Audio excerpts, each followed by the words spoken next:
Hi everyone, welcome to my channel. ఈరోజు సెషన్లో మనం BOM బిజినెస్ ఆర్గనైజేషన్ అండ్ మేనేజ్మెంట్కి సంబంధించినటువంటి యూనిట్ 3లోని important gun shot questions explanation చేయించుకుందాం. ఈ యూనిట్ 3 వచ్చేసి ఫంక్షన్స్ ఆఫ్ మేనేజ్మెంట్. ఇందులో కంప్లీట్గా ఫంక్షన్స్ ఆఫ్ మేనేజ్మెంట్ గురించి ఉంటుంది. ఆల్రెడీ యూనిట్ 1, యూనిట్ 2 ఎక్స్ప్లెనేషన్ అయిపోయింది. సో ఆ వీడియోస్ని మీరు మన ఛానల్లో చూడొచ్చు. ఇది వచ్చేసి యూనిట్ 3వి. If you see the first important question, explain Henry Fayol's Principles of Management or 14 Principles of Management. ఈ క్వశ్చన్ లేకుండా అసలు క్వశ్చన్ పేపర్ రాదు అంటారు. ఎందుకంటే every previous years question papers చూస్తే ప్రతి దాంట్లోనూ ఇది తప్పకుండా మీకు కనిపిస్తుంది. సో దీన్ని ఇలా అయినా అడగొచ్చు, అంటే హెన్రీ ఫేయాల్స్ ప్రిన్సిపల్స్ అని అడగొచ్చు, లేదంటే 14 ప్రిన్సిపల్స్ ఆఫ్ మేనేజ్మెంట్ అని కూడా అడగొచ్చు. ఓకే, సో అసలు ఈ ప్రిన్సిపల్స్ ని ఇచ్చినటువంటి ఆథర్ ఎవరు అని అంటే హెన్రీ ఫేయాల్. ఈయన వచ్చేసి 1841లో బర్త్ అనేసి నెక్స్ట్ 1925లో ఈయన చనిపోయారు. He is a French industrialist and manager. He developed this theory for management. So management కి సంబంధించినటువంటి ఈ థియరీని ఇచ్చినటువంటి Henry Fayol French industrialist. Okay, so French సంస్థలు ఉంటాయి కదా, వాటిని నడపడానికి ఆయన ఎన్నో డెసిషన్స్ ని ఎన్నో రకాలుగా కొత్తగా ట్రై చేస్తూ థియరీస్ ని ఇచ్చారు ఎంతో మంది. అలాంటి వాళ్ళలో హెన్రీ ఫేయాల్ ఒకరు. ఈయన ఇచ్చినటువంటి 14 ప్రిన్సిపల్స్ అనేవి ఇప్పటికీ కూడా ఇండస్ట్రీలో యూస్ చేస్తూ ఉంటారంట. So he was known as the father of modern management theory. ఈయనని father of modern management theory అని కూడా అంటారు. ఎందుకంటే he introduced 14 principles of management that help in improving the overall efficiency and effectiveness of an organization. ఒక organization ఎఫెక్టివ్గా ఎఫిషియెంట్గా నడవాలంటే ఏం ప్రిన్సిపల్స్ ఉండాలి అని ఈయన బాగా ఒక పరిశోధన లాంటివి చేసి ఫైనల్గా 14 ప్రిన్సిపల్స్ని ఆయన కనుక్కున్నారంట. అవేంటో మనము ఈ ఆన్సర్లో చూస్తాం. These principles act as guidelines for managers in planning, organizing, directing and controlling their activities. So, ఇవి ఒక మేనేజర్ ఎలా ప్లాన్ చేయాలి, ఎలా ఆర్గనైజ్ చేయాలి, తన ప్లాన్ని ఎలా డైరెక్ట్ చేయాలి, ఎలా కంట్రోల్ చేయాలి, ఇవన్నింటి గురించి కూడా ఉంటాయన్నమాట. Though developed in the 20th century, they are still relevant in today's business environment. So అవి 20th సెంచరీలో దీన్ని డెవలప్ చేశారు, అయినా కూడా ఇప్పటికీ కూడా బిజినెస్ లో యూజ్ చేస్తూ ఉంటారు. In his work general and industrial management. So ఇది ఆయన రాసినటువంటి గ్రంథం అన్నమాట. He identified 6 activities which have to be accomplished in all industrial organisation. ఒక ఇండస్ట్రీలో 6 యాక్టివిటీస్ ని ఖచ్చితంగా చేయాలంట. అంటే 14 ప్రిన్సిపల్స్ తో పాటు 6 యాక్టివిటీస్ కూడా చేయాలి అని ఆయన రాసిన book general and industrial management లో చెప్పారు. మన 6 యాక్టివిటీస్ అనేవి చాలా సింపుల్ గా ఉంటాయి, ఒక్కసారి చూడండి. ఫస్ట్ వచ్చేసి technical activity, next commercial, financial, security, accounting, managerial. ఈ 6 యాక్టివిటీస్ ఖచ్చితంగా చేయాలి వాళ్ళు. అంటే ఈ 6 కార్యకలాపాలు అంటారు కదా, సో వీటిని ఖచ్చితంగా వాళ్ళు చూడాలి. మరి టెక్నికల్ దేని గురించి చూస్తుందంటే ప్రొడక్షన్ కి సంబంధించిన విషయాల గురించి. కమర్షియల్ వచ్చేసి బయ్యింగ్, కొనడం, అమ్మడం, ఎక్స్చేంజ్, వీటి గురించి ఉంటుంది యాక్టివిటీ. ఫినాన్షియల్ అంటే క్యాపిటల్, మూలధనం గురించి. నెక్స్ట్ సెక్యూరిటీ అంటే ప్రొటెక్షన్, ప్రాపర్టీ ప్రొటెక్షన్ గురించి ఉంటుంది. అండ్ అకౌంటింగ్ వచ్చేసి ఫినాన్షియల్ గా మన పొజిషన్ ఎలా ఉంది అని తెలవడం కోసం. అండ్ మేనేజీరియల్ అంటే ప్లానింగ్, ఆర్గనైజేషన్, మేనేజ్మెంట్ కి సంబంధించి. సో ఇవన్నీ కలిస్తేనే, ఇవన్నీ కూడా ఖచ్చితంగా ఒక ఆర్గనైజేషన్ లో ఉండాలి ఈ యాక్టివిటీస్ అని చెప్తున్నారు. ఓకే, ఇక మనం ప్రిన్సిపల్స్ కి వెళ్ళిపోదాం. 14 ప్రిన్సిపల్స్ అన్నారు కదా, ఈ 14 ప్రిన్సిపల్స్ ఖచ్చితంగా ఎగ్జామ్ లో వస్తుంది. ఈ ఆన్సర్ తప్పకుండా నేర్చుకోండి, ఇవే ఆర్డర్ లో నేర్చుకోవాలి. ఓకే, ఈ ప్రిన్సిపల్స్ ఏంటి అంటే first one principle of management లో డివిజన్ ఆఫ్ వర్క్. మీకు పేరులోనే అర్థమవుతుంది, డివిజన్ ఆఫ్ వర్క్ అంటే పనులని విభజించడం అన్నమాట, డివైడ్ చేయడం అందరికి. According to Fayol, specialization increases productivity. When work is divided into small tasks and assigned to individuals based on their skills and abilities, it leads to greater efficiency, accuracy and speed. Employees become experts in their tasks. So ఇక్కడ ఫేయల్ ఏమని చెప్తున్నారు అని అంటే పనిని చిన్న చిన్న భాగాలుగా, అంటే స్మాల్ టాస్క్ లాగా చేయాలంట. చేసి ఎవరికి ఏ పనిలో ఎక్కువ స్కిల్స్ ఉన్నాయి, ఎవరికి ఎక్కువగా ఆ పని వచ్చో వాళ్ళకి ఆ పనిని ఇవ్వాలి. అర్థమైందా? సో, ఎవరు దేంట్లో టాలెంట్ ఉన్నారో పనిని డివైడ్ చేసి ఎవరికి సంబంధించిన పని వాళ్ళకి ఇవ్వాలి. ఇలా చేయడం వల్ల ఏమవుతుంది అనంటే, పని అనేది చాలా ఫాస్ట్‌గా, కరెక్ట్‌గా ఇంకా క్లియర్‌గా ఉంటుంది. దీనివల్ల ఎంప్లాయీస్ కూడా చాలా పర్ఫెక్ట్‌గా ఎక్స్‌పర్ట్స్ అవుతారు వాళ్ళకిచ్చినటువంటి టాస్క్‌లో. నెక్స్ట్ వన్ వచ్చేసి అథారిటీ అండ్ రెస్పాన్సిబిలిటీ. అంటే అధికారాలు, బాధ్యతలు. సో, వీటి గురించి ఏమని చెప్తున్నా అంటే, authority is the right to give orders and make decisions. While responsibility is the obligation to complete the assigned task. So, ఈయనేమంటున్నారంటే అథారిటీ అధికారం. సో, అధికారం అంటే ఏంటి? గివ్ ఆర్డర్స్ ఆదేశాలను ఇవ్వడం. అండ్ మేక్ డెసిషన్స్ నిర్ణయాలను అంటే డెసిషన్స్ ని తీసుకోవడం. While responsibility is the obligation to complete the assign task. ఇక్కడ బాధ్యత అంటే ఏంటి? అప్పగించిన పనిని పూర్తి చేయడం అన్నమాట. A proper balance between authority and responsibility is necessary. So ఇవి రెండిటికి మధ్యలో అంటే అథారిటీకి రెస్పాన్సిబిలిటీకి మధ్యలో బ్యాలెన్స్ అనేది ఉండాలి. If a manager has authority without responsibility or responsibility without authority work will not be effect. So ఒక మేనేజర్కి బాధ్యత ఉండి అధికారం లేకపోయినా, అధికారం ఉండి బాధ్యత లేకపోయినా పని అనేది కరెక్ట్‌గా జరగదంట. నెక్స్ట్ వన్ వచ్చేసి డిసిప్లిన్. ఓకే. సో అంటే సిస్టమ్ అన్నమాట. Discipline means obedience. ఒబీడియన్స్ అంటే తెలుసు కదా అందరికి విధేయతగా ఉండడం అన్నమాట. Respect for rules and proper conduct of employees. It is essential for smooth functioning of an organisation. Discipline correct గా ఉంటేనే ఆర్గనైజేషన్ అనేది కరెక్ట్ గా రన్ అవుతుంది. Good discipline is achieved through effective leadership, clear rules and fair enforcement of penalties when required. So ఈ discipline అనేది good discipline అనేది ఎప్పుడు వస్తుంది అనేసి అంటే నాయకత్వం కరెక్ట్‌గా ఉండాలి. అంటే లీడర్‌షిప్ కరెక్ట్‌గా ఉండాలి. రూల్స్ అనేవి చాలా క్లియర్‌గా, స్పష్టంగా ఉండాలి. అండ్ ఆల్సో ఎవరైనా మిస్టేక్ చేస్తే వాళ్ళకి పెనాల్టీస్ కూడా ఇస్తూ ఉండాలి. సో అలా చేస్తేనే అన్నీ ఒక సిస్టమాటిక్ వేలో నడుస్తాయి. అప్పుడే అందరూ కూడా ఒబీడియంట్‌గా, రెస్పెక్ట్‌గా పనిచేస్తారు. Next unity of command. So unity of command, unity of direction ఇవి 2 కూడా చాలా important. So unity of command అంటే ఒక అధికారి నుంచి ఆదేశాలనమాట. కమాండ్ అంటే ఆదేశాలని తీసుకోవడం. Fair stated that an employee should receive orders from only one superior. If multiple bosses give instructions, it leads to confusion, conflict and delay. Unity of command ensures clarity and better performance. So ఇప్పుడు ఒక కంపెనీలో ఒక superior వాళ్ళ కిందున్న ఎంప్లాయీకి ఒకరికి మాత్రమే instructions ఇవ్వాలి. ఒక ఇద్దరు ముగ్గురు కలిసి ఒకే పర్సన్‌కి ఇన్స్ట్రక్షన్స్ ఇవ్వడం లాంటివి చేస్తే ఏమవుతుంది అక్కడ కన్‌ఫ్యూజన్ అనేది వస్తుంది. పని డిలే అవుతుంది. సో వీళ్ళు ఏం చెప్తున్నారు అనంటే ఎప్పుడు కూడా ఒక ఉద్యోగి ఒక అధికారి నుంచి మాత్రమే కమాండ్స్ ని తీసుకోవాలి అనేసి. నెక్స్ట్ యూనిటీ ఆఫ్ డైరెక్షన్ అంటే పని అనేది ఎప్పుడు ఒక దశలో వెళ్ళాలి అనేసి. All the activities having similar goals should be grouped under one plan and one head. So ఇప్పుడు చేయవలసిన అన్ని ఒకే లక్ష్యం ఉంది అనుకోండి, అందరిది ఒకటే గోల్ అనుకోండి. సో అవన్నిటిని ఏం చేయాలి? ఒకే ప్లాన్ తో పాటు ఒక్కరే హెడ్ గా ఉండి చూసుకోవాలి. ఇద్దరు ముగ్గురు చూసుకోవద్దు. అన్ని అంటే చేసేది ఒకటే గోల్ అయినప్పుడు ఒకటే ప్లాన్ వేయాలి, ఒక్కరే హెడ్ గా ఉండాలి. This ensures coordination and avoids duplication of efforts. So ఇలా చేయడం వల్ల ఏమవుతుందంటే వాళ్ళు మాత్రమే దానికోసం వర్క్ చేస్తారు. దీనివల్ల ఇంకొకరు టైం వేస్ట్ అనేది చేసుకోరు, ఎఫర్ట్స్ ని కూడా వేస్ట్ చేయరు. Unity of direction brings harmony and clarity in achieving organisation goals. So ఈ యూనిటీ ఆఫ్ డైరెక్షన్ అనేది మనుషుల మధ్యలో హార్మనీ అంటే సమన్వయాన్ని పెంచుతుంది. అలాగే ఆ క్లారిటీతోని ఆర్గనైజేషన్ గోల్స్ ని అచీవ్ చేస్తుంది. నెక్స్ట్ వన్ వచ్చేసి subordination of individual interest to general interest. అంటే వ్యక్తిగత ప్రయోజనం కంటే సంస్థ ప్రయోజనం అనేది చాలా ఇంపార్టెంట్ అని చెప్తున్నారు. సో అంటే మన పర్సనల్ ఇంట్రెస్ట్ కంటే కామన్ ఇంట్రెస్ట్ అనేది ఇంపార్టెంట్ అంట.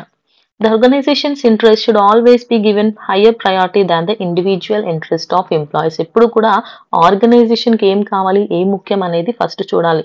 ఇండివిజువల్ గా నాకు ఇది నచ్చింది నేను ఇలా చేస్తాను అని ఎప్పుడు అనుకోవద్దు. Managers must ensure that personal motives do not effect organisation performance. So personal గా వాళ్ళు చేసే మోటివ్స్ వల్ల ఆర్గనైజేషన్‌కి ఎలాంటి ఎఫెక్ట్ రాకుండా మేనేజర్స్ చూసుకోవాలి. This creates unity and team work. So, అందరూ కలిసి కట్టు యూనిటీగా, టీమ్ వర్క్‌గా అప్పుడే ఉంటారంట. Next remuneration. రెమ్యూనరేషన్ అంటే తెలుసు కదా! Salary. Fair and reasonable wages must be paid to employees for their services. వాళ్ళకి న్యాయపరమైనటువంటి సరైన అంటే వాళ్ళు చేసిన పనికి తగ్గటువంటి సాలరీ అనేది ఇవ్వాలి. Proper remuneration helps in motivating employees, attracting talent and reducing turnover. So, మనం మంచి సాలరీ ఇస్తే ఏమవుతుంది? అది వాళ్ళకు మోటివేటింగ్‌గా ఉంటది. ఇంకా చేయాలనిపిస్తుంది. వాళ్ళ టాలెంట్ ఇంకేమైనా ఉంటే బయటికి అనేది తీసుకొస్తారు. And reducing turnover. సో, వాళ్ళకు ఆ ఆర్గనైజేషన్‌ని వదిలి వెళ్ళిపోవాలి అనే ఆలోచన రాకుండా వాళ్ళు అక్కడే నిబద్ధతగా పనిచేస్తూ ఉంటారు. రెమ్యూనరేషన్ మే బి ఫినాన్షియల్ అంటే ఇది సాలరీ రూపంలో కావచ్చు, ఇన్సెంటివ్స్ అయి కూడా అంటే ఎక్స్‌ట్రా కూడా ఇవ్వచ్చు. లేదంటే non financial like rewards and recognition అంటే వాళ్ళకి రివార్డ్స్ ఇవ్వడం, లేదంటే మంచి అవార్డ్స్ లాంటివి ఇచ్చి అందరి ముందు వాళ్ళని పొగడడం, ఓకే. సన్మానం చేయడం ఇలాంటివి చేయడం వల్ల కూడా వాళ్ళు బాగా అట్రాక్ట్ అవుతారు, మోటివేట్ అవుతారు. నెక్స్ట్ వన్ వచ్చేసి centralisation and decentralisation. So, if we see centralisation and decentralisation. అసలు సెంట్రలైజేషన్, డీసెంట్రలైజేషన్ ఏంటి అంటే ఒక అధికారి ఉండి కంప్లీట్‌గా అన్ని responsibilities like nothing but orders వేయడం, కంట్రోల్ చేయడం, ఆర్గనైజ్ చేయడం, అధికారం అన్నీ ఒక్కరికే ఉండి ఒక్కరే చూసుకుంటే దాన్ని సెంట్రలైజేషన్. సో, అతనే కర్త కర్మలాగా అందరిని అన్ని డైరెక్షన్స్‌లో కంట్రోల్ చేస్తారు. డీసెంట్రలైజేషన్ అంటే ఇప్పుడు ఒక కంపెనీ 3, 4 బ్రాంచెస్ ఉన్నాయనుకోండి. ఒక్కడే అన్నీ చూసుకోలేడు గదా! సో, అప్పుడు తన వర్క్‌ని వేరే వాళ్ళకి అప్పచెప్తాడు. సో, అలా దాన్ని డీసెంట్రలైజేషన్ అనేసి అంటారు. So, centralisation means concentration of authority at top levels while decentralisation refers to sharing of authority with లో లెవెల్స్. అర్థమైంది కదా! టాప్ లెవెల్‌లో అథారిటీ ఉంటే సెంట్రలైజేషన్. డీసెంట్రలైజేషన్ అంటే లోవర్ లెవెల్ వాళ్ళకి కూడా అధికారాలని ఇవ్వడం. Fayol suggested an optimum balance depending on the nature and size of the organization. అంటే మన ఆర్గనైజేషన్ ఉన్న సైజ్ దాని నేచర్‌ని బట్టి మనం బ్యాలెన్స్ చేసుకోవాలి. సెంట్రలైజేషన్‌గా ఉండాలా? డీసెంట్రలైజేషన్‌గా ఉండాలా అనేసి. A proper balance ensures quick decisions and employee participation. So, కరెక్ట్‌గా బ్యాలెన్స్డ్‌గా ఉంటేనే క్విక్ డెసిషన్స్ తీసుకోవచ్చు. ఎంప్లాయీస్ కూడా అందులో పార్టిసిపేట్ చేస్తారు. నెక్స్ట్ వన్ వచ్చేసి స్కేలార్ చైన్. స్కేలార్ చైన్ అంటే ఏంటి అంటే ఇది హయ్యర్ నుంచి లోవర్ వరకి ఇదొక సిస్టమాటిక్ చైన్ అన్నమాట. The scalar chain refers to the formal line of authority running from the highest to the lower levels in the organization. So, powers ఎవరికేమి powers ఉంటాయి కదా! సో, అలా హైయెస్ట్ పవర్ నుంచి lowest వరకి ఒక ఆర్గనైజేషన్‌లో ఉన్న వాళ్ళందరి లెవెల్స్‌ని ద స్కేలార్ చైన్ అనేసి అంటారు. This ensures This chain ensures systematic communication. However, in emergencies, gangplank or direct communication can also be used to avoid delay. So, జనరల్‌గా అయితే హయ్యర్ నుంచి లోవర్‌కి. సో, ఏ లోవర్ వాళ్ళైనా వాళ్ళకంటే హయ్యర్ ఎవరో తెలుసుకొని వాళ్ళ దగ్గర నుంచి ఆర్డర్స్ తీసుకోవడం, అలాగే వాళ్ళ సుపీరియర్స్ ఎవరో వాళ్ళకి క్లారిటీగా ఉండి దానికి తగ్గట్టుగా వాళ్ళు సూపర్వైజర్స్‌తో మాట్లాడడం, డైరెక్షన్స్ తీసుకోవడం లాంటివి చేస్తారు. కానీ ఒక్కోసారి ఎమర్జెన్సీ సిట్యుయేషన్ వచ్చినప్పుడు అందరూ కూడా కలిసి డెసిషన్స్ తీసుకోవాల్సిన టైం అనేది వస్తుంది. ఎందుకు అంటే టైం వేస్ట్ చేయొద్దు ఎమర్జెన్సీ టైంలో అనేసి. నెక్స్ట్ వన్ వచ్చేసి ఆర్డర్. సో, ఆర్డర్ అంటే ఏంటి? ఒక క్రమంలో ఆర్డర్‌లో పెట్టడం అన్నమాట. Order means a place for everything and everything in its place. It includes material order and social order. So, order అంటే మెటీరియల్ ఆర్డర్, సోషల్ ఆర్డర్ 2 ఉంటాయి. ఇప్పుడు ఒక వస్తువు అనుకోండి దాన్ని కరెక్ట్ ప్లేస్‌లో పెట్టడాన్ని మెటీరియల్ ఆర్డర్ అంటాం. అదే సోషల్ ఆర్డర్ అంటే ఏంటి అంటే proper arrangement of materials and right placement of people leads to smooth operations, reduce wastage and better conditions. So, మనుషుల్లో కూడా ఎవరికి తగ్గట్టుగా వాళ్ళ పొజిషన్, వాళ్ళ రైట్స్ వాళ్ళకు ఇవ్వాలంట. అలా చేయడం వల్ల స్మూత్ ఆపరేషన్స్ జరుగుతాయి, వేస్ట్ జరగదు అండ్ బెటర్ కోఆర్డినేషన్ అనేది ఉంటుంది.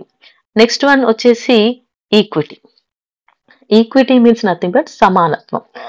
Managers must treat employees with fairness, justice and kindness. So, మేనేజర్స్ ఎప్పుడూ కూడా తన ఉద్యోగులతో న్యాయం, సమానత్వం, దయతో ఉండాలంట. Respect and equal treatment create a positive work environment. Increase loyalty and reduce conflict. So మనం ఎప్పుడైతే సుపీరియర్ అనే ఫీలింగ్ లేకుండా తోటి ఉద్యోగులు తమకంటే చిన్న స్థాయిలో ఉన్న ఉద్యోగులకు కూడా రెస్పెక్ట్ ఇస్తామో, ఈక్వల్‌గా ట్రీట్ చేస్తామో అప్పుడక్కడ పాజిటివ్ ఎన్వైర్న్‌మెంట్ అవుతుంది. సో వాళ్ళు కూడా మాకు మంచి రెస్పెక్ట్ ఇస్తున్నారని సంతోషంతో లాయల్‌గా ఉంటారు. అర్థమైందా? అంటే విశ్వాసంతో, నిబద్ధతతో ఉంటారంట. Equity builds trust between employees and management. So దీనివల్ల ఇద్దరి మధ్యలో కూడా మంచి నమ్మకం అనేది ఏర్పడుతుంది. Next one stability of tenure అంటే ఉద్యోగ స్థిరత్వం అన్నమాట.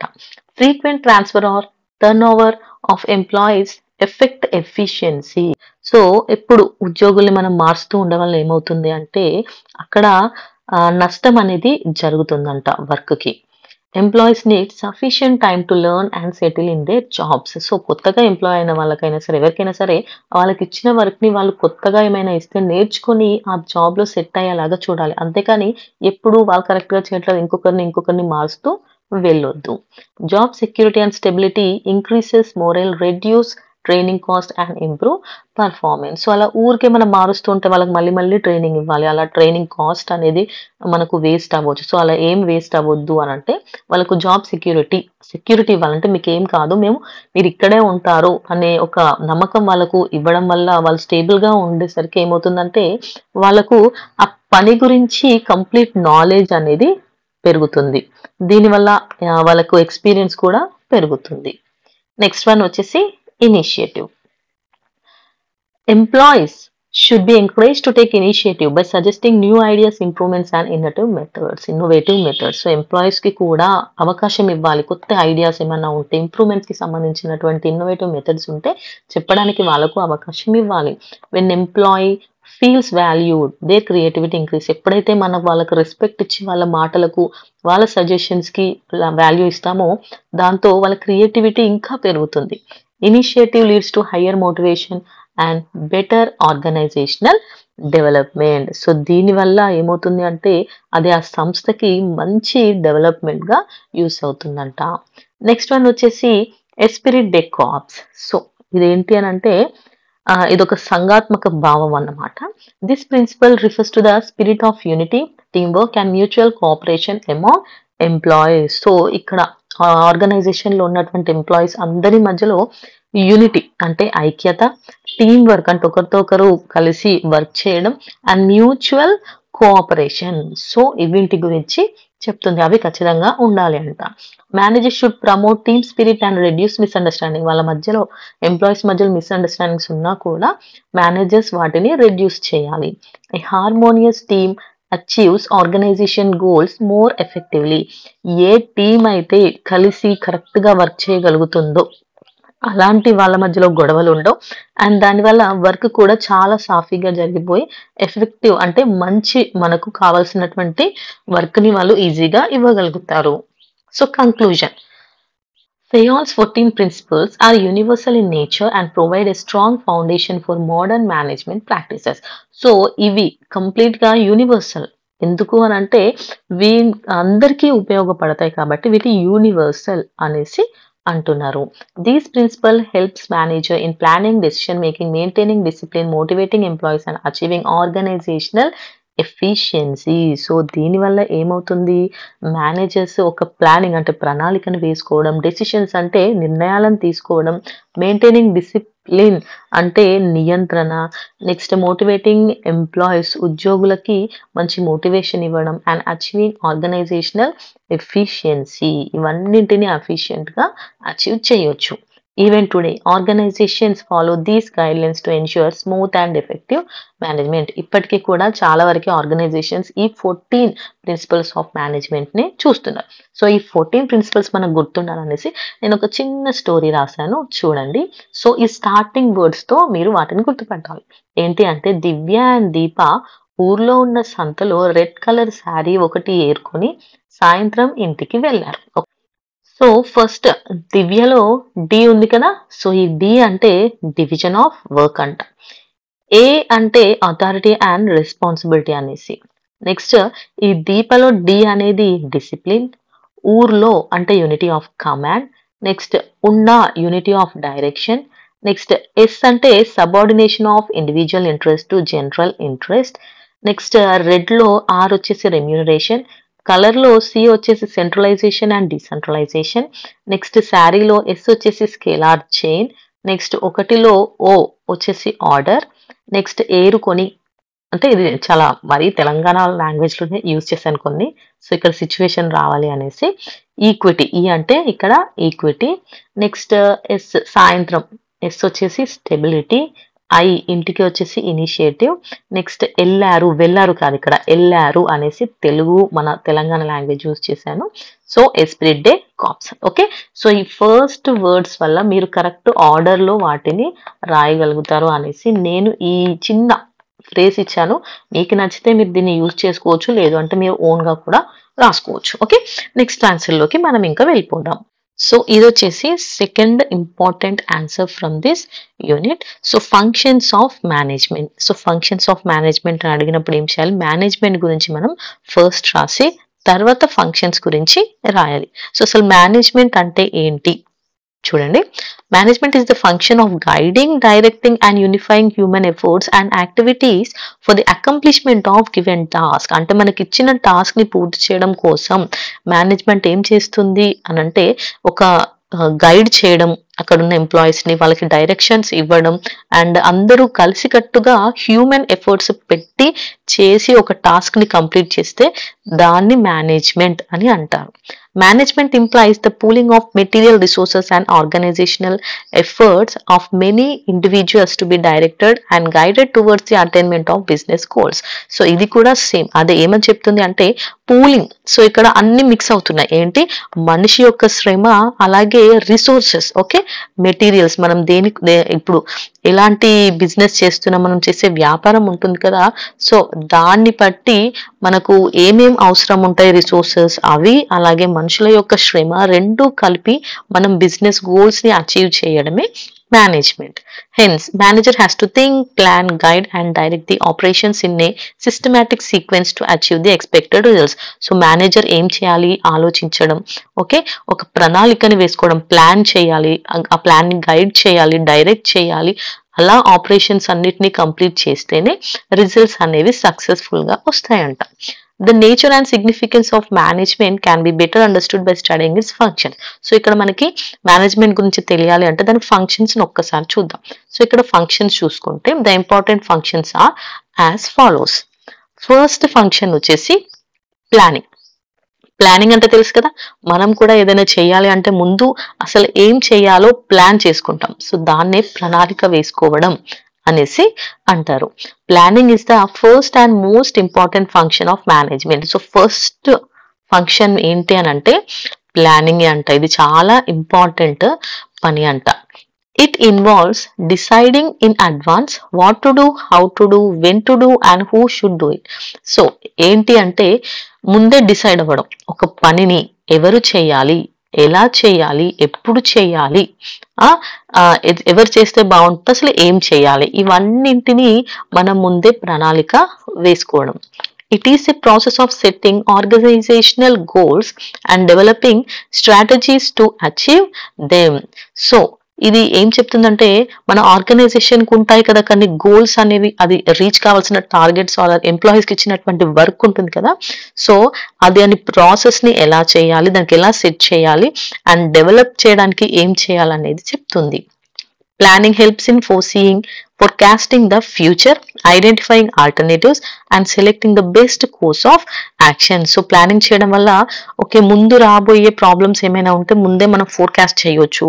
నెక్స్ట్ దీనికి బదులు ఇంకేమైనా చేయొచ్చా అని ఆల్టర్నేటివ్స్ గురించి చూడొచ్చు.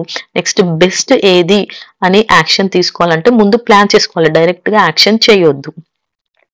As it is thinking before doing, planning reduces uncertainty and guides managerial action. So ఇక్కడ ఏమంటున్నారంటే థింకింగ్ బిఫోర్ డూయింగ్ అంటే ఏదైనా చేసే ముందు ఆలోచించడం అనే భావన మనకు ఈ ప్లానింగ్ అనేది చెప్తుంది. నెక్స్ట్ వచ్చేసి ఆర్గనైజింగ్. సో ఆర్గనైజింగ్ అంటే ఏంటి, అన్నింటినీ ఒక ఆర్గనైజ్డ్ ఆర్డర్ లో పెట్టడం అన్నమాట. It is a function of giving concrete shape to the business plans. So ముందు మనం ప్లాన్ వేసుకున్నాం కదా, ఆ ప్లాన్ కు ఒక షేప్ ఇవ్వడమే organisation. It is systematic arrangement of different aspects of business operations to achieve planned objectives. So మనం already ఏం చేయాలో మనకు ఒక ప్లాన్ వేసుకున్నాం కదా. సో దాన్ని ఎలా అచీవ్ చేయడానికి ఎలాంటి ఆస్పెక్ట్స్ ఆపరేషన్స్ ఉంటాయి అనేది ఇక్కడ చెప్తుంది. దాంట్లో ఏమేమి ఉంటాయంటే గ్రూపింగ్ యాక్టివిటీస్. ఓకే, గ్రూప్ అంటే ఏంటి? అందరూ కలిసి చేసే యాక్టివిటీస్ ఎలా ఉంటాయి. Next allocation of duties. So ఎవరికి ఎలాంటి పనులు కేటాయించాలి. Next fixation of responsibilities. ఎవరికి ఏ బాధ్యతలు ఇవ్వాలో మనం ముందే నిర్ణయించడం. నెక్స్ట్ డెలిగేషన్ ఆఫ్ అథారిటీ అంటే ఏంటి? బాధ్యతలు. సో బాధ్యతలను అప్పగించడం. Establishment of coordinated relationship between different components of authority. So అందరి మధ్యలో ఏముండాలి? సమన్వయం అంటే కోఆర్డినేషన్ అనేది అన్ని విభాగాల్లో ఉండాలి. Mobilisation of fixed and working capital. So working capital అంటే తెలుసుగా, fixed capital, working capital. So వీటిని మొత్తం మనం సమీకరణం చేయడం. And provision of equipment and work facilities. So ఈ పరికరాలు, సౌకర్యాలు అన్నింటినీ కూడా మనం ఏర్పాటు చేయడం. సో వాళ్ళకి ఏమేమి ఫెసిలిటీస్ కావాలి, ఏమేమి ఎక్విప్మెంట్స్ కావాలి అన్నిటిని మనం ప్రొవైడ్ చేయడం. సో దీన్ని ఆర్గనైజింగ్ అంటారు. నెక్స్ట్ వచ్చేసి స్టాఫింగ్. స్టాఫ్ అనగానే అర్థమవుతుంది కదా. సో స్టాఫ్ గురించి రిలేటెడే staffing. Staffing is the managerial function concerned with the human element of the organization. So staffing లో ఏమొస్తుంది అంటే హ్యూమన్ ఎలిమెంట్ వస్తుంది, అంటే హ్యూమన్ బీయింగ్స్, మనుషులు దీని కిందికి వస్తారు. It deals with recruitment, selection, placement, training, development, promotion and performance appraisal of employees. So ఇందులో ఏమేమి ఉంటాయి అంటే రిక్రూట్మెంట్ ఉంటుంది, సెలెక్ట్ చేయడం, ప్లేస్మెంట్స్ ఇవ్వడం, ట్రైనింగ్ ఇవ్వడం, వాళ్ళు డెవలప్మెంట్స్ చేయడం, నెక్స్ట్ ప్రమోషన్స్ ఇవ్వడం, నెక్స్ట్ పర్ఫార్మెన్స్ అప్రైజల్. సో వాళ్ళు చేసిన వాటికి వాళ్ళకి అప్రైజల్స్ చేయడం. ఇలా ఎంప్లాయీస్ అన్నింటికి చేయడాన్ని స్టాఫింగ్ కిందికి చేస్తారు. Since people are the most valuable resource, staffing ensures that competent and suitable individuals are appointed in the right jobs.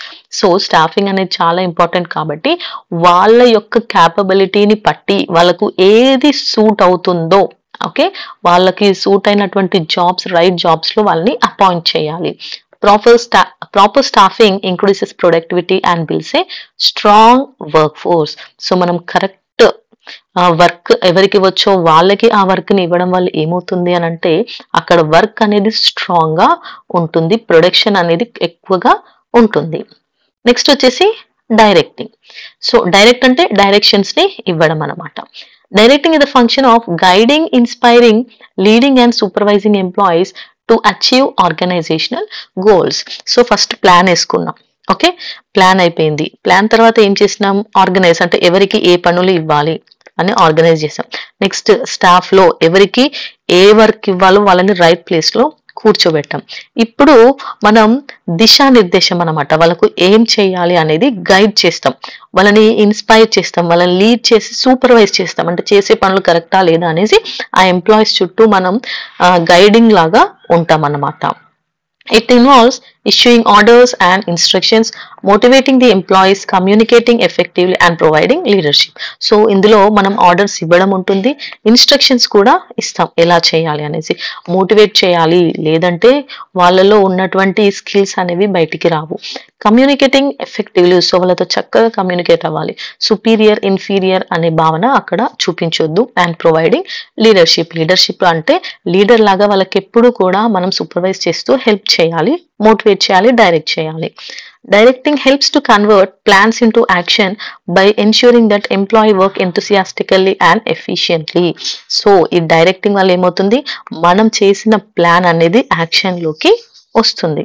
So major elements ఏమేమి ఉన్నాయి డైరెక్టింగ్ లో అంటే, ఫస్ట్ లీడర్షిప్. ఈ లీడర్షిప్ ఏం చేయాలంటే ఎంప్లాయీస్ ని ఇన్ఫ్లుయెన్స్ చేయాలి. Next communication. సో కమ్యూనికేషన్ వల్ల ఇన్ఫర్మేషన్ అనేది ఎక్స్చేంజ్ అవుతుంది.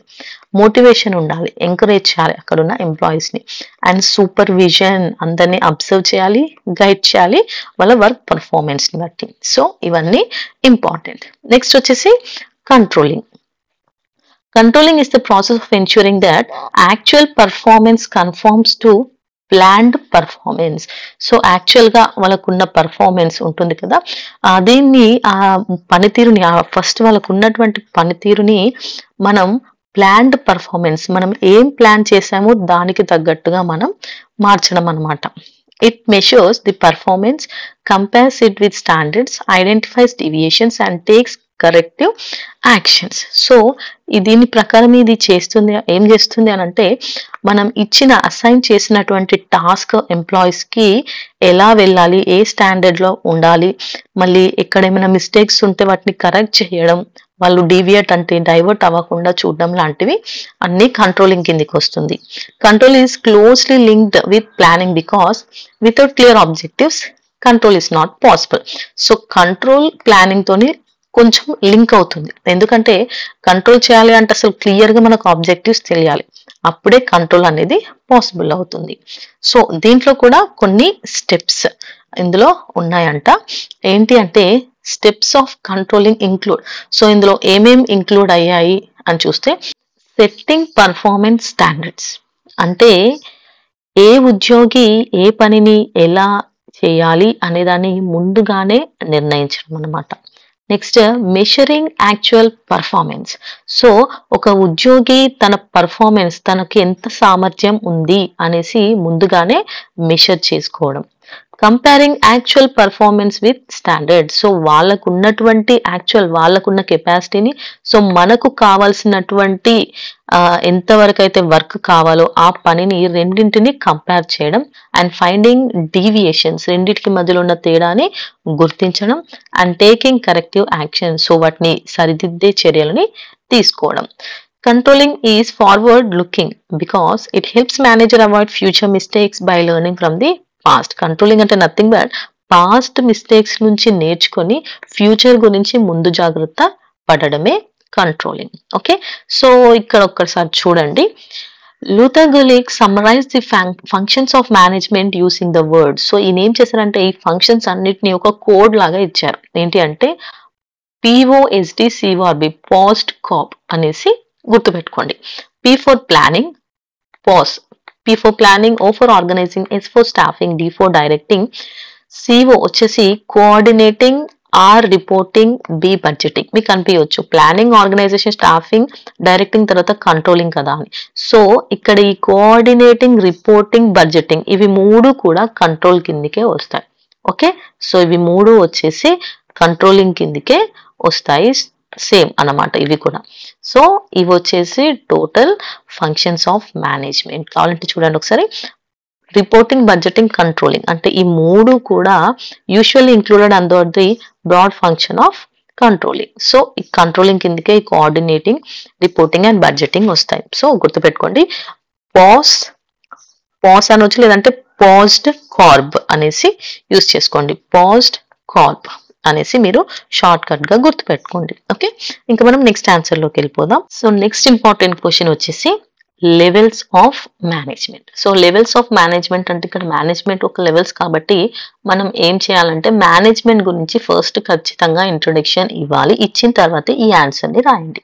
ఓకే, సో ఇక్కడ the main significance of levels is that they determine authority relationships in an organisation. So ఒక ఆర్గనైజేషన్ లో మేనేజ్మెంట్, ఓకే, ఇప్పుడు ఫస్ట్ హయ్యర్ వాళ్ళు ఉంటారు, వాళ్ళ కింది వాళ్ళు ఉంటారు, వాళ్ళకంటే కింది వాళ్ళు ఉంటారు. ఓకే, సో ఒక్కొక్కరి పైన సుపీరియర్స్ వాళ్ళు ఉంటారు. సో ఇలా లెవెల్స్ అనేవి ఉంటాయి మేనేజ్మెంట్ లో. దీన్ని బట్టి వాళ్ళకు ఉన్నటువంటి అధికారాలు, ఆర్గనైజేషన్ లో ఉన్నటువంటి రెస్పాన్సిబిలిటీస్ అనేవి తెలుస్తాయి. On this basis of we can identify 3 levels of authority and responsibility management. So total గా 3 levels ఉన్నాయంట మేనేజ్మెంట్ లో. ఫస్ట్ వన్ వచ్చేసి టాప్ మేనేజ్మెంట్. టాప్ లో ఏమొస్తారంటే top management consist of owners. Okay, owners ఉంటారు, ఇందులో బోర్డ్ ఆఫ్ డైరెక్టర్స్ ఉంటారు, managing directors ఉంటారు, chief executives and general managers ఉంటారు. వీళ్ళు ఏం చేస్తారంటే they establishes policies, plans and objectives. So ఆ కంపెనీకి సంబంధించినటువంటి పాలసీస్, ప్లాన్స్, ఆబ్జెక్టివ్స్ అన్నింటి మీద డెసిషన్స్ తీసుకునే అధికారం వీళ్ళకి మాత్రమే ఉంటుంది. It requires more of conceptual, innovative decision making and human skills as compared to the technical skills. So top management లో మెయిన్ గా దేనికి ఇంపార్టెన్స్ అంటే హ్యూమన్ స్కిల్స్ కి. టెక్నికల్ స్కిల్స్ కంటే కూడా హ్యూమన్ స్కిల్స్ కి ఇక్కడ ఇంపార్టెన్స్ ఇస్తారు. ఎందుకంటే అసలు మెయిన్ కాన్సెప్ట్ తీసుకోవడం, కొత్త కొత్త ఇన్నోవేటివ్ ఐడియాస్ ని, డెసిషన్స్ ని తీసుకోవడం అనేది చేసేది ఏంటి, హ్యూమన్ బ్రెయిన్ కదా. సో హ్యూమన్ స్కిల్స్ అనేది ఇక్కడ మెయిన్ థింగ్ అన్నమాట.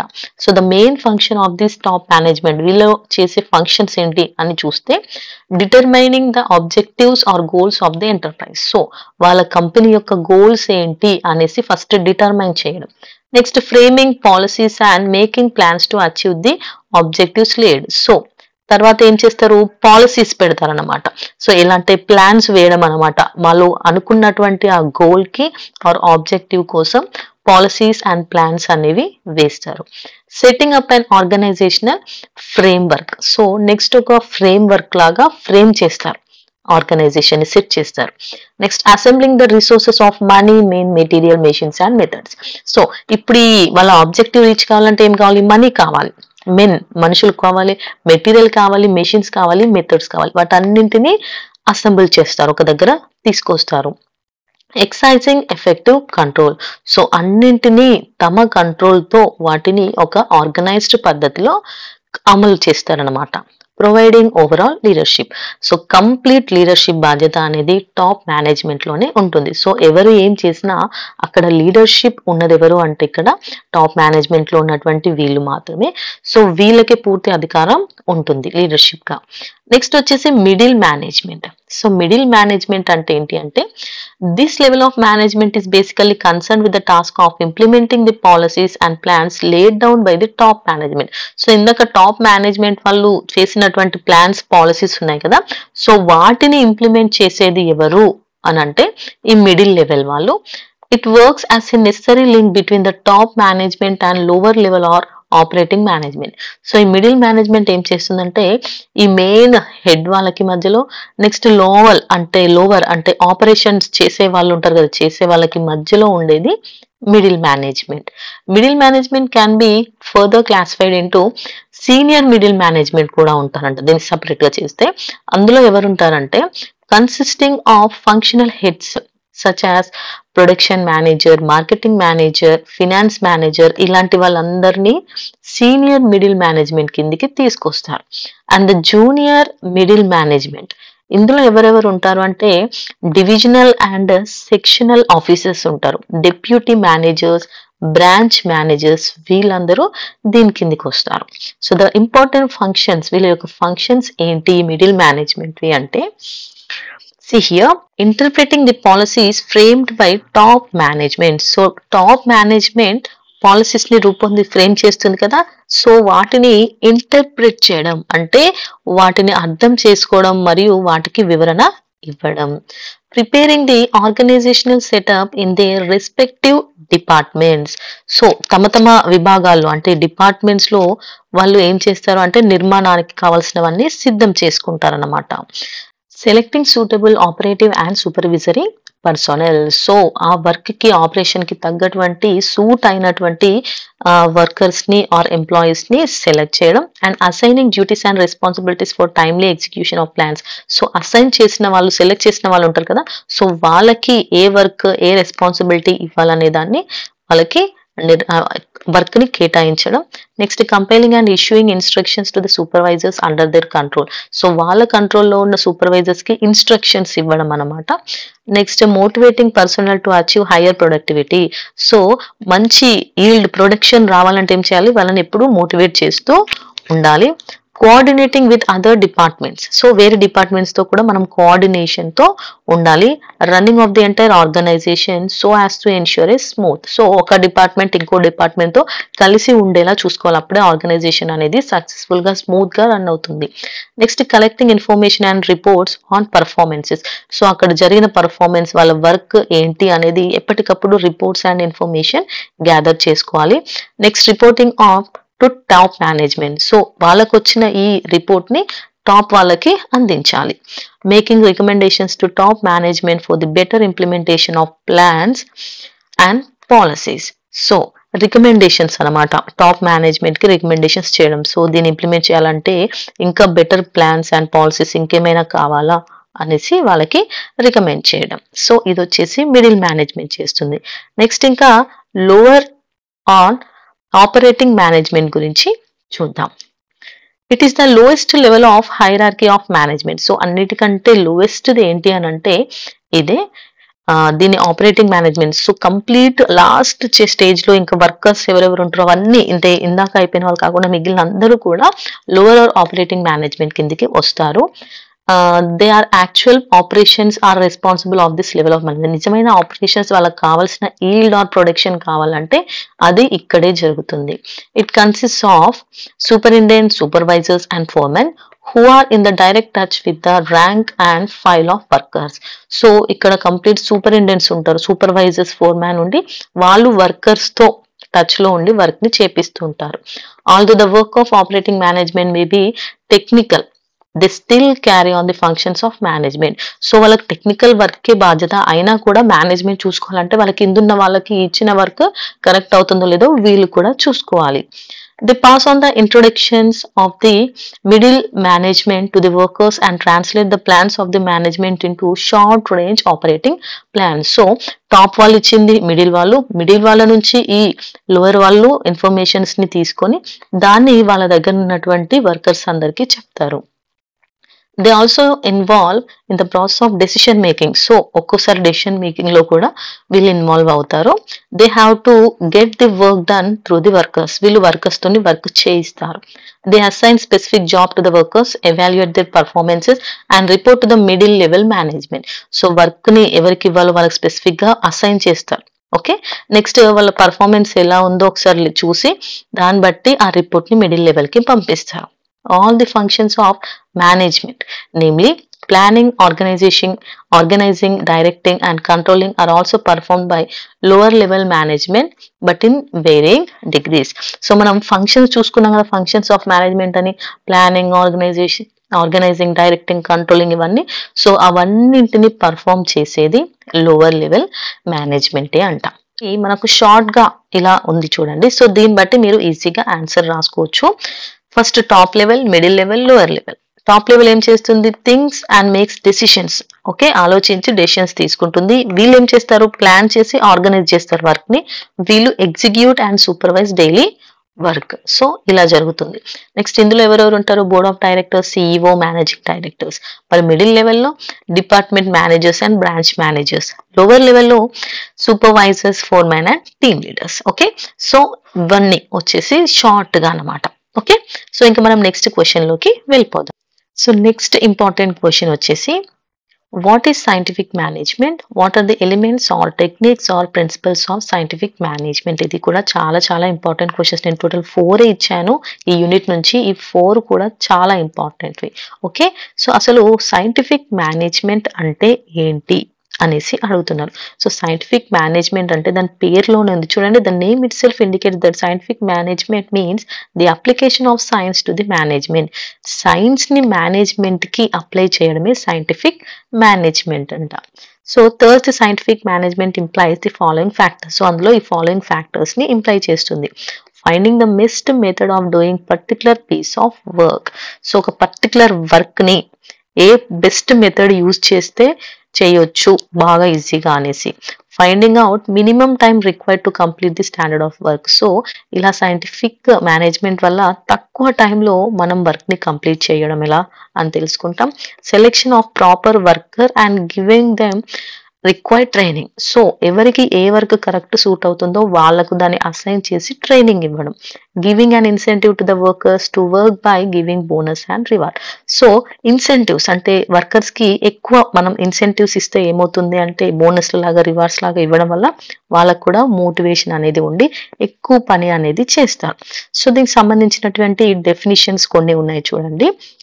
FW tailor. సో ఈయన ఏమని చెప్పారు అంటే, defines scientific management as the art of knowing exactly what you want the worker to do and seeing what they do it in the best and cheapest way. So ఇక్కడ ఈ scientist చెప్పిన దాని ప్రకారం ఏంటి అని అంటే, సో ఒక worker are employee are కార్మికుడు ఏం చేయాలి, ఎలా చేయాలి అనే విషయాన్ని ఖచ్చితంగా తెలుసుకోవడం, అలాగే ఆ పనిని తక్కువ ఖర్చుతో చేయించడమే సైంటిఫిక్ మేనేజ్మెంట్ అని చెప్తున్నారు. Next according to Peter Drucker's words, ఈయన ఏమని చెప్తున్నారంటే, it is the organized study of work అంట. సో దీన్ని ఒక ఆర్గనైజ్డ్ స్టడీ ఆఫ్ వర్క్ అంటున్నారు. The analysis of work into simplest elements. So work ని సింపుల్ ఎలిమెంట్స్ లోగా డివైడ్ చేసి the systematic improvement of workers performance of each element. So ఆ elements లో simple గా మనం ఎలిమెంట్స్ లాగా డివైడ్ చేసి వర్క్ ని వర్కర్స్ ఇస్తే వాళ్ళు ఎలా పర్ఫార్మ్ చేస్తున్నారు అని చూడడమే సైంటిఫిక్ మేనేజ్మెంట్ అని చెప్పారు. నెక్స్ట్ వచ్చేసి according to hollow person, the term scientific management క్యారెక్టరైజెస్ that form of organization and procedure in purposive collective efforts which rests on principles or laws derived by the process of scientific investigation and analysis.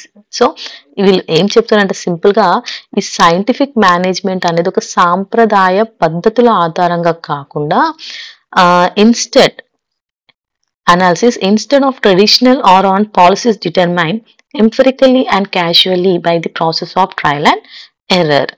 అంటే so ఒక పాత పద్ధతుల ఆధారంగా సాంప్రదాయ పద్ధతుల ఆధారంగా కాకుండా శాస్త్రీయ పరిశోధనల ఆధారంగా నియమించడమే, ఈ పద్ధతిని నడిపేలాగా చేయడం, కృషి చేయడమే సైంటిఫిక్ మేనేజ్మెంట్ అనేసి చెప్తున్నాడు. సో ఇవి వచ్చేసి డెఫినేషన్స్. నెక్స్ట్ ఇంకా ఎలిమెంట్స్ లోకి వెళ్దాం. సో ఇదే main answer. Okay, so scientific management is based on the following elements. So ఈ కింద ఉన్న ఎలిమెంట్స్ మీద డిపెండ్ అయి ఉంటుంది.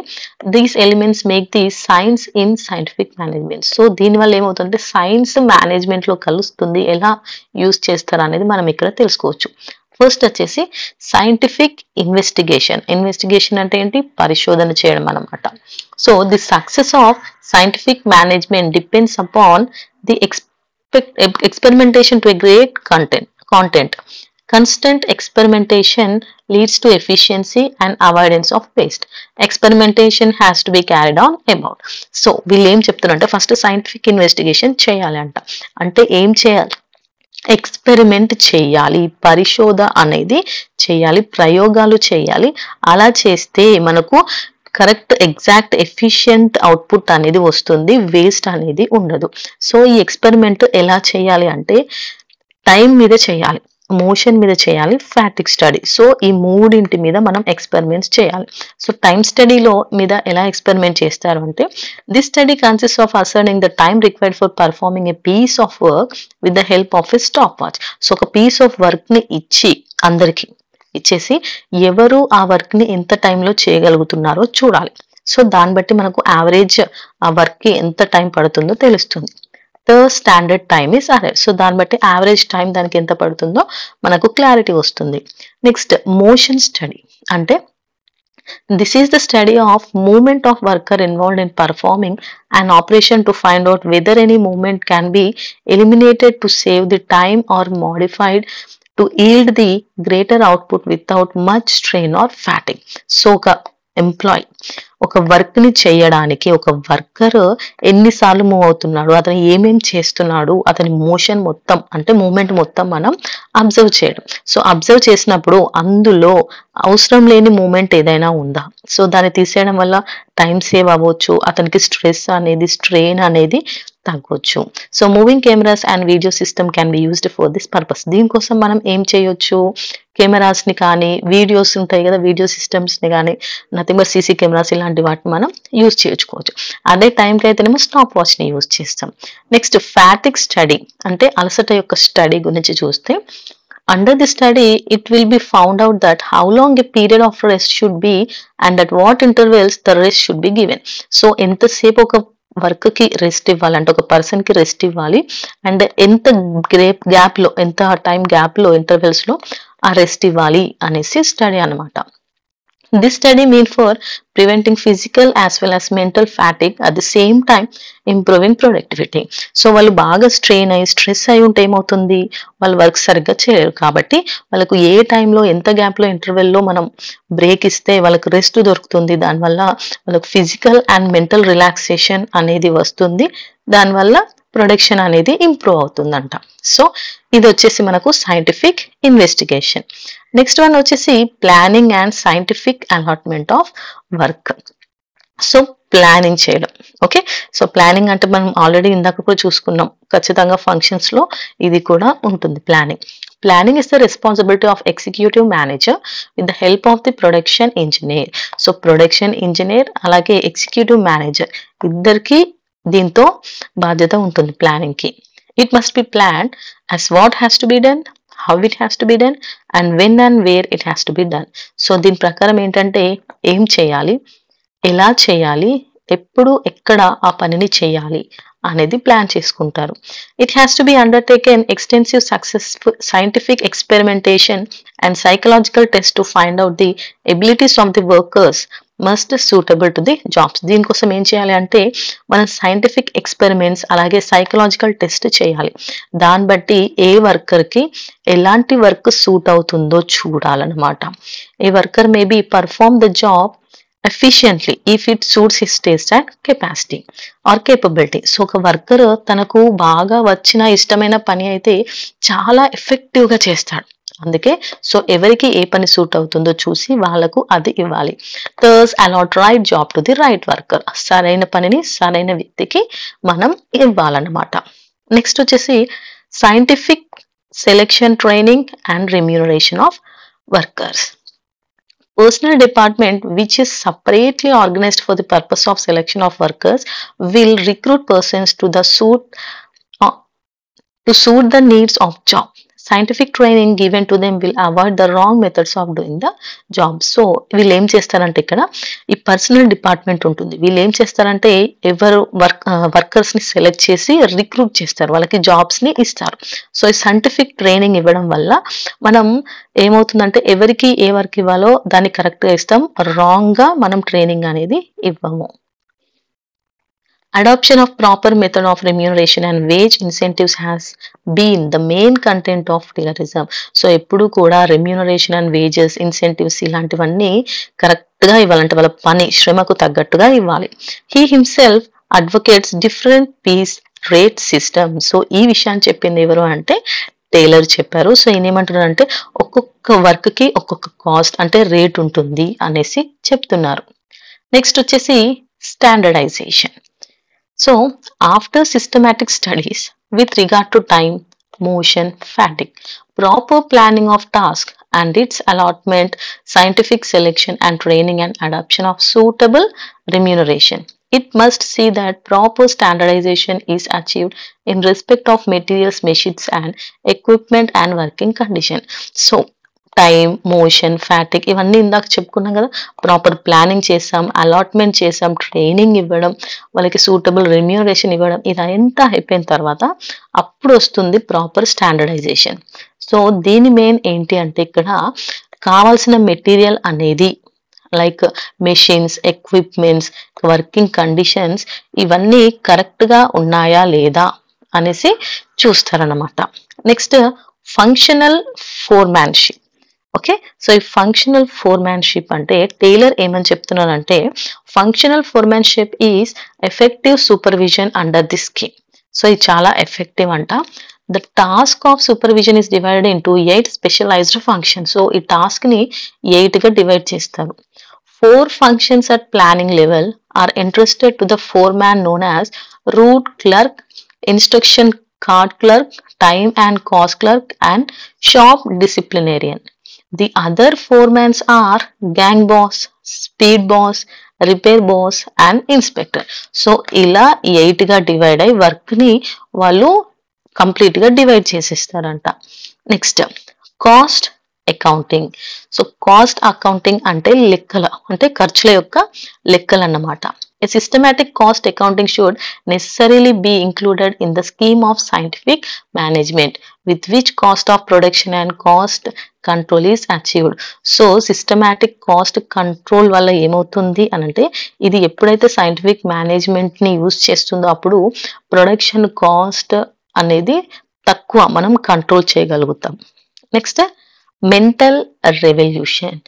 So, mental revolution ante the adoption of scientific management cannot bring about desired results until or unless there is a change in the outlook of the management on the other hand and the workers on the other hand. ఇక్కడ work చేసే employees అలాగే managers ఇద్దరి ముక్క mental situations అంటే మానసిక పరిస్థితి మీద depend అయి ఉంటుంది. Usually the workers try to keep the output as low as possible and aspire for the high wages and bonus. So workers ఏం చేస్తారంటే జనరల్ గా తక్కువ పని చేస్తారు కానీ ఎక్కువ డబ్బులు అనేది అడుగుతారు. ఈ మేనేజ్మెంట్ ఏం చేస్తుందంటే whereas management tries to give as low as possible and wants to secure maximum production. వీళ్ళు కూడా పని ఎక్కువ చేయించుకుంటారు, తక్కువ శాలరీ అనేది మనీ అనేది ఇస్తారు. సో ఇలా ఈ వర్కర్స్ కి అండ్ మేనేజ్మెంట్ కి ఇద్దరి మధ్యలో అంత సఖ్యత అనేది ఉండదు. Under these circumstances scientific management is succeeded only when there is a great degree of cooperation between the rival groups. So వీళ్ళిద్దరి మధ్యలో ఎప్పుడైతే కోఆపరేషన్ ఉంటుందో, సహకారం ఉంటుందో, అప్పుడే అక్కడ సైంటిఫిక్ మేనేజ్మెంట్ అనేది ఫలిస్తుంది. Under the scheme of scientific management, both groups must learn that one cannot prosper at the cost of other. So ఇక్కడ వాళ్ళు తెలుసుకోవాల్సింది ఏంటి అంటే ఇద్దరు కలిస్తేనే అక్కడ ప్రొడక్షన్ అనేది జరుగుతుంది.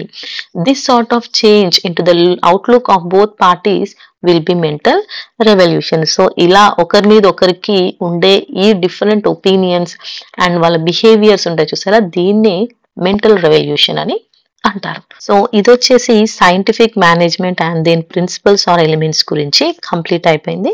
ఇంకా మనం షార్ట్ ఆన్సర్స్ లోకి వెళ్ళిపోదాం. షార్ట్ ఆన్సర్స్ చూస్తే మేనేజ్మెంట్ అనేది ఇంపార్టెంట్, దీని గురించి మనం ఆల్రెడీ ఆన్సర్ లో డిస్కస్ చేసుకుందాం. నెక్స్ట్ స్కిల్స్ అనేది కూడా ఇంపార్టెంట్, ఇందులో టెక్నికల్, హ్యూమన్ అండ్ కాన్సెప్చువల్ ఉంటుంది. టెక్నికల్ స్కిల్స్ అంటే నాలెడ్జ్, ఆ వర్క్ మీద వాళ్ళకు ఉండే knowledge.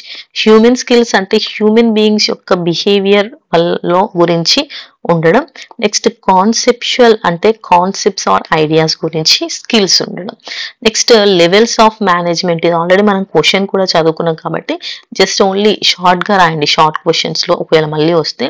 Next objectives of management లో మైక్రో లెవెల్ ఆబ్జెక్టివ్స్ ఉన్నాయి, మ్యాక్రో లెవెల్ ఉన్నాయి. సో మైక్రో లెవెల్ అంటే ఇంటర్నల్ అన్నమాట. ఓకే, ఇది మెయిన్ గా ఆర్గనైజేషన్ యొక్క ఎయిమ్ మీద, ఇంటర్నల్ పర్ఫార్మెన్స్ మీద డిపెండ్ అవుతుంది. అంటే ఇది మెయిన్ గా దేని మీద ఫోకస్ అంటే ప్రాఫిట్స్ కోసం, నెక్స్ట్ ప్రొడక్షన్ అనేది ఇంప్రూవ్ చేయడం గురించి, గ్రోత్ ఎక్స్పాన్షన్ ఇంక్రీజ్ చేయడానికి, ఎంప్లాయ్మెంట్స్ కి డెవలప్ చేయడానికి, నెక్స్ట్ ఇన్నోవేషన్ అండ్ ఇంప్రూవ్మెంట్ కోసం అండ్ కస్టమర్ సాటిస్ఫాక్షన్ దీని యొక్క మెయిన్ ఆబ్జెక్టివ్. ఇక మ్యాక్రో లెవెల్ ఆబ్జెక్టివ్స్ లో ఏముంటాయంటే సోషల్ వెల్ఫేర్ ఉంటుంది, ఎంప్లాయ్మెంట్ జనరేషన్, ఎంప్లాయ్మెంట్స్ అనేవి పెరుగుతాయి, నెక్స్ట్ ఎన్విరాన్మెంట్ ని ప్రొటెక్షన్ చేయడం లాంటివి, next contribution to economic development కి కాంట్రిబ్యూట్ చేయడం లైక్ ట్యాక్స్ పే చేయడం అండ్ సోషల్ రెస్పాన్సిబిలిటీ. సో ఇవి వచ్చేసి మైక్రో అండ్ మ్యాక్రో ఆబ్జెక్టివ్స్.